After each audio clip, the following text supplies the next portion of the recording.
I am the ranking member on the Appropriations Committee, and I promise you that there is funding available to provide SNAP benefits beyond November 1st. There is, at the very least, over $5 billion in contingency funds that Congress set aside.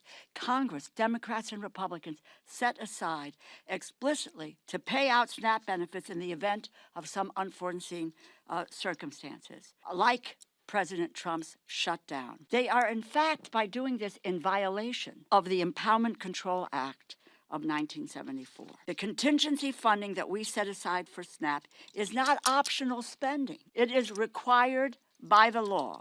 We appropriated that money for this purpose. The White House must spend it, and what they are doing right now, blocking these funds from going out, is illegal. As a matter of fact, on October 1st, they took $750 million from this fund to deal with paying benefits in Puerto Rico and providing administrative costs to other states. So they acknowledge that this fund can be used in order to deal with SNAP benefits. There's nothing stopping the Trump administration from making sure that every single one of the 42 million Americans, 16 million children, 8 million seniors, 4 million people with disabilities, 1.2 million veterans receive nutrition assistance in November. And we are at a cost of living crisis with skyrocketing food costs. And President Trump is doing right now is using the fear that so many working people have about where their next meal is coming from as a political bargaining chip. Does anyone actually believe for 1 second that if President Trump really wanted to cover the SNAP benefits, they would not be able to find the money? When he wanted to bail out his buddy in Argentina, they found $40 billion.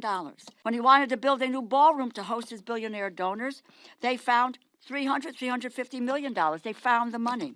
When he wanted to make sure his Homeland Security Secretary could fly in style on 2 new luxury private jets, they found the money, $172 million.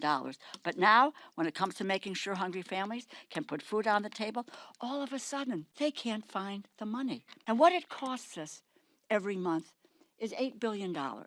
And I saw the Secretary Rollins this afternoon saying it's at 9.2. I'm trying to find out where she got that number. It's $8 billion to cover SNAP dollars. Is that right, Angie? That's right. Angie knows these numbers by heart. She's now talking about 9.2.